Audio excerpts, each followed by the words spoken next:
Hey everybody, it's Jim here, and twice a year I sit down with every single guitar consecutively and I make some pretty difficult decisions all about which ones I want to keep, which ones maybe I'm on the fence on, and then sometimes I'll know straight away if it's something that just didn't work out or it's redundant, and I will list it for sale after I'm done doing this process. This is not something I normally film and post on YouTube. In my 3 years of doing YouTube, I haven't done this once. But I mentioned that I do this on a live stream recently, and some people said they would be interested in watching me do it. So here's how this is going to work. I'm going to try my best to not edit this down like crazy. In other words, you might hear the same few riffs played consecutively. I'm really sorry about that. You're going to hear errors for sure because I just don't want to make my life miserable after the fact for hours in Final Cut Pro. And finally, that even if I do decide to sell any of the guitars that you're going to see today, that doesn't necessarily mean they are bad guitars. I'm not here to slam anybody. This is all just for my own stuff and being honest with myself, what I need, what I love, and what can go on to somebody else who might like it a bit more. So to begin with, I'm going to start off with the 77. This is a fan favorite. People say they wish they could see this guitar more on the channel. This is the Albatross Exotic Wood Collection from Divisor. This is a 101 guitar, and it's light as a feather. It's under 6 pounds. I love it. There's probably not going to be much of a decision to be made here. I just want to play it for a second.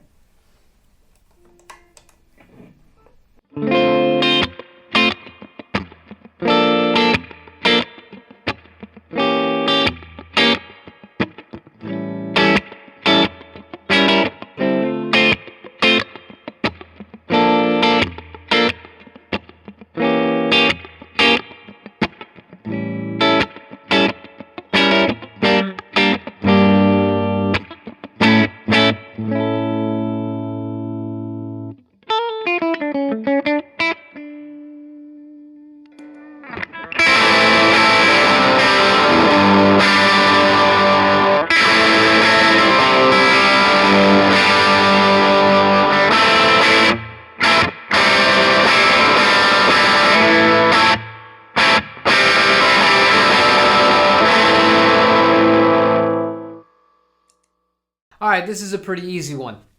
Not only will I not put this guitar up for sale, I'm going to put it into the category that only a few guitars are currently in, and that is guitars I will never put for sale.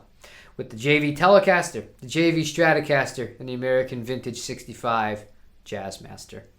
This is an exceptional freaking guitar, man. It rings like a bell. I just love this one. If only all guitars were this good. Now we're going to keep it with Divisor. This is a Stork Custom. Looks like a typical Les Paul. It is kind of aesthetically, but the way it's built is very different. Yes, it does have a nitro finish, ebony fingerboard, big like R7 style neck on it. It's actually got this unique design on the inside of the guitar that helps reduce the weight. This guitar weighs under 8 pounds. It's not Swiss cheese like how they do modern Gibson weight relief. This is actually more thought out. It's more akin to actually the Gibson Cloud 9 Custom Shop reissues that were in the historic line many years ago. This is much more aggressive than the Albatross that we just played. Go on the bridge.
This is really good. Now, what's a real shame about this guitar is I don't play it all that much. I haven't had it very long, and I kind of went on a streak of buying, selling, buying, selling, buying, selling, and video demos get prioritized when I am going to purchase a guitar with the intention of selling it. So I haven't actually made a full video going over this guitar, and I haven't really played it nearly as much as I should have. This is really, really good. The neck is big. I think it's even bigger than on the ES-335, but it's incredible. There's something I want to see real quick though. I mentioned something about the construction of this guitar being that it's lightweight. I'm going to try the Gibson ES Les Paul. First thing I noticed with this, I picked this up. It's even lighter. I think this one's under 7 pounds.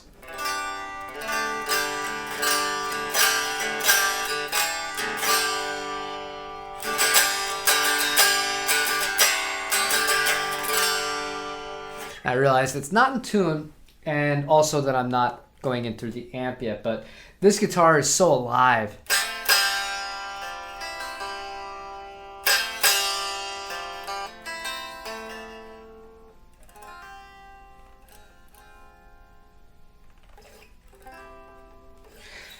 I really like this guitar too. Let's tune it up real quick.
These are very different guitars, but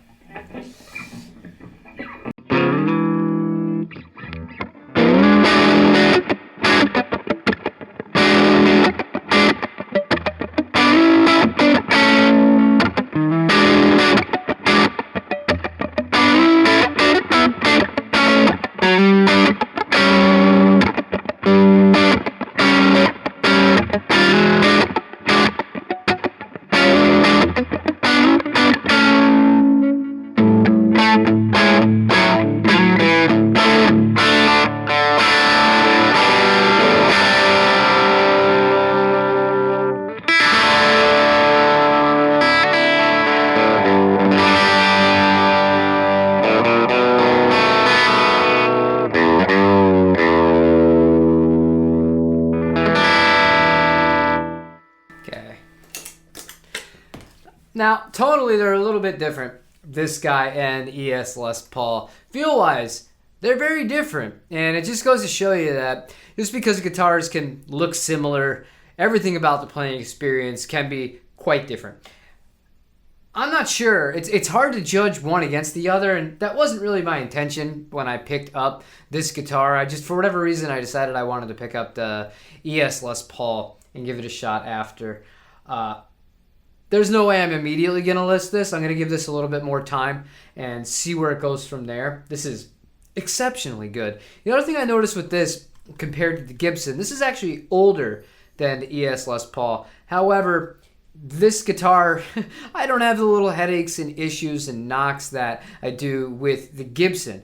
As far as the tuning stability, is a bit better on this one. I don't get weird pinging noises, and it's just strange to think they really nailed this one compared to the Gibson. That was by no means a cheap instrument, and I really like that guitar. It's one of my favorite guitars that I've ever had as a Gibson guitar, and yeah, strange one. So for right now, neither one will go. Although maybe I'll have to do a video later where I compare the ES Les Paul against that guy, because I don't know, I feel like they're pretty similar.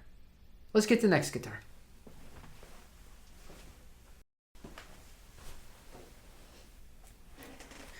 Everyone's favorite guitar that I've ever had on YouTube. Paul Reed Smith. Oh my god, I thought the switch was bad on it. Let's see if it's a tune.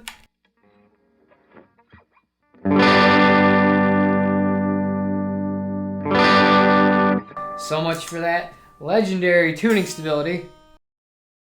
A little bit better.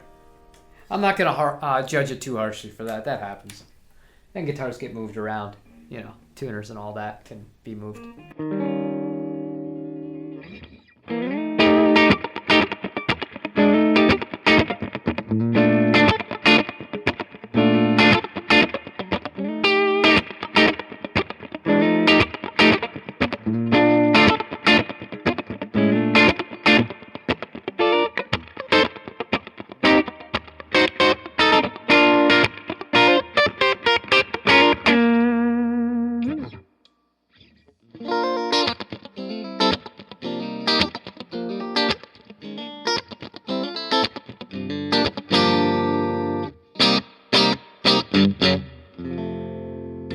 I don't really like the split coils that much.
That's not what I want to play. This is what I'll show you.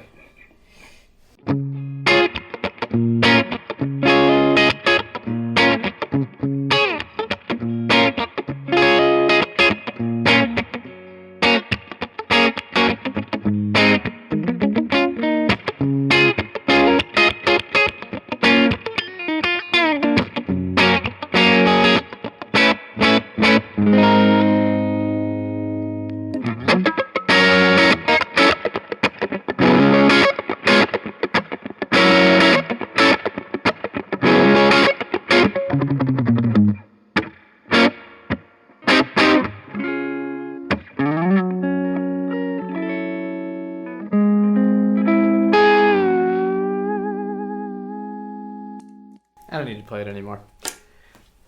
This guitar is exceptionally well built. It's not for me. It's just not for me. I don't like the neck on this guitar. And that's something that is pretty hard to fix, honestly.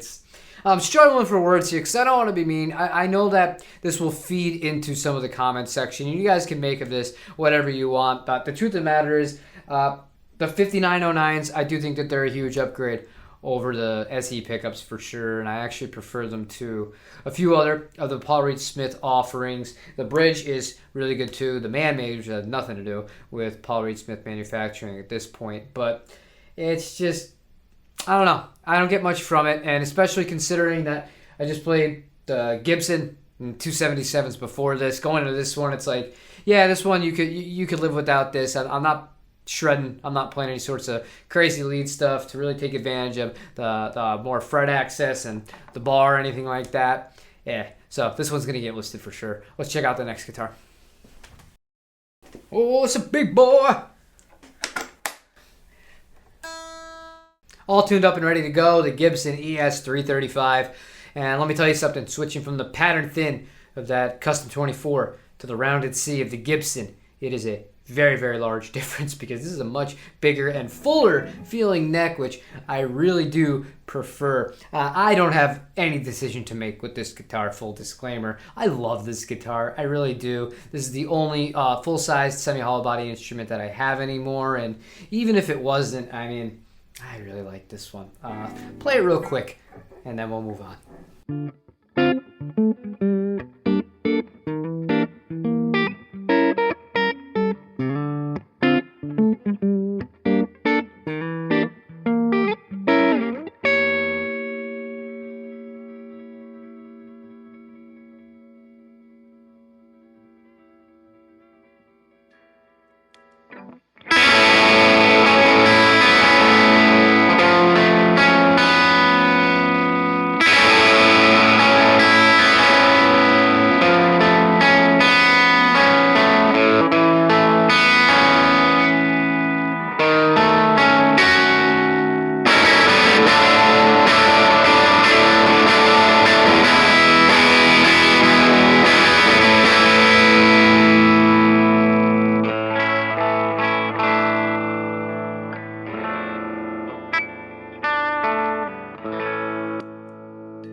I love it.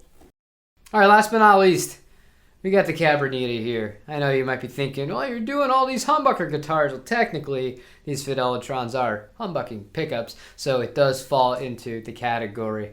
I haven't had this very long. I'm not looking to sell this thing.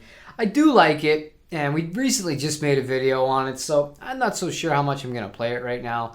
But, you know, if somebody really, really wanted this guitar, because these are especially hard to find, and wanted one that was fixed correctly so that it was actually the way it should have been when it left the factory, I'd probably sell it to them if it was somebody on this channel. But I don't think I'm going to actively go out and list it. And it does provide really stable playing experience on top of a unique sound.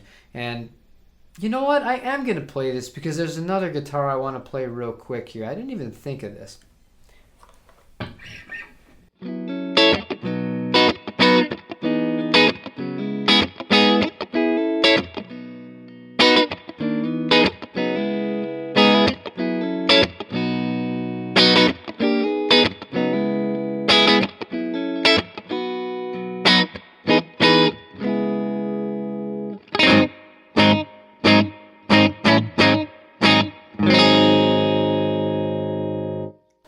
Hold that thought. That's a Squier. Now I know this ain't a humbucker guitar, but the reason why I said, wait a second, I gotta try this one with it. This has the TV Jones Star Wound pickups in it. So I'm not expecting the bridge to get where the bridge is on this one. It's gonna be totally different. But just by comparison, I just want to play them back to back. All right, I believe I was in the middle position.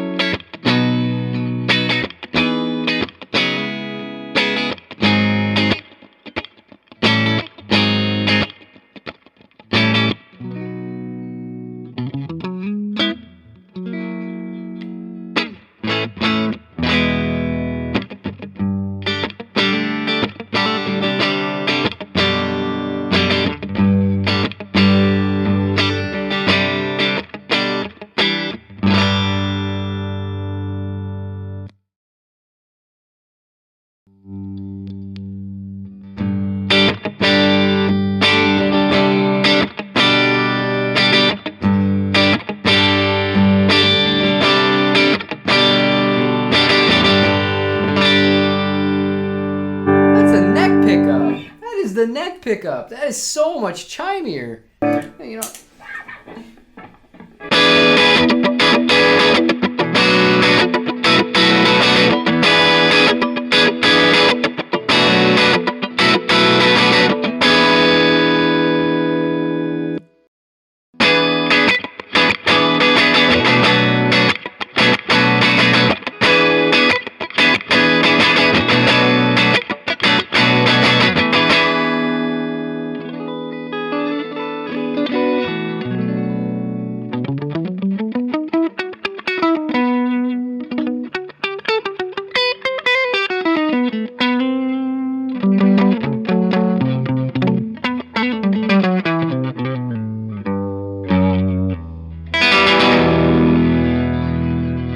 This truss rod needs a little bit of adjustment. It's kind of gone a little bit from sitting in this humidity in Florida. I guess the answer I was looking for is how close did these TV Jones pickups do compared to the Cabronitas? But I found out a few other things in between here. First of all, the edges of this fingerboard are actually a little bit more rounded off and a little smoother to play this than the Cabronita. But with that being said, I have 3 Telecasters now, not counting the Cabronita. 4 Telecasters. Oh my God. We got the JV, the blue flower one, which I don't even think you guys have seen yet, the pink one, and this. I feel like the Cabronita does this sound that I was trying to go for with this guitar better, and it's a little bit different. So in a strange turn of events here, I was going to end on humbucker guitars, and we're going to end the video right after this. So I'm going to do all the single coils in a separate video. This is getting way too long. I'm going to sell this guitar too, because, yeah, I think the Cabronita, it fills the void. And I don't need 3 or 4, 5, 6, 7, 8, 9, 10, 11, 12, 13 Telecasters. So, yeah, I'll put this one on the website. I'll give it a little bit of adjustment, restring, and all that fun stuff. And I'll put it on the website. And if you're interested in buying this guitar, that's where you can find it, because I'm not selling it on Reverb. Those fees are ridiculous. You get the star wound pickups, full CTS, all the fun stuff, switchcraft jack, setup and polished frets, and a gig bag. I'll even throw in a gig bag. You don't get that from Fender. But that's it. Wasn't planning on product pitching here. I wasn't sure if we were going to be able to get to the single coils today, but I feel like we really have started to exceed how much time I want to edit this, and also how long I think you'll be able to tolerate this. So that's it for the humbuckers. What have we decided? What decisions have we gone to? What conclusions have been made? First of all, that 77 Albatross is out of this world good. No guitar has any business being that good. Man, incredible instrument. I'm in the air about the ES Les Paul versus the 77 Stork Custom, though. That's something we're going to have to revisit here. The 335, I love that guitar. No way. That guitar is not for sale. It's not quite on the I'm never going to sell this tier that one is. Outside of that, what else do we do? We did the PRS. That's not for me. Yeah, I'm just going to sell it. It is what it is. Less said, the better. And then the Cabronita, very surprising. And I really hadn't even put 2 and 2 together on that. The fact that this has the TV Jones style pickups on it, even though that doesn't have TV Jones pickups. I think in the recording, when I go back and I re-listen to this, I'll have a more definitive kind of answer here. But in the room, yeah, I really liked them better, and the presentation a little bit more on this guitar than on this one. So why have something that's trying to sound like something I already have? That seems redundant. And part of the whole reason I did this was to try and find things like that so I can get rid of things that I don't need. Thank you for watching. I will do a second video if you guys want, or if you found this so boring that you never want to see this again, I'll just continue doing this on my own. As I said, somebody asked if I would do this and post it on the YouTube, so that's exactly what we're going to do today. Thanks for watching. I'll see you on the next one. Play your guitar, and yeah, if you can find something you can get rid of or you don't love, why not? Just sell it. Let somebody else enjoy it. Take it easy, everybody.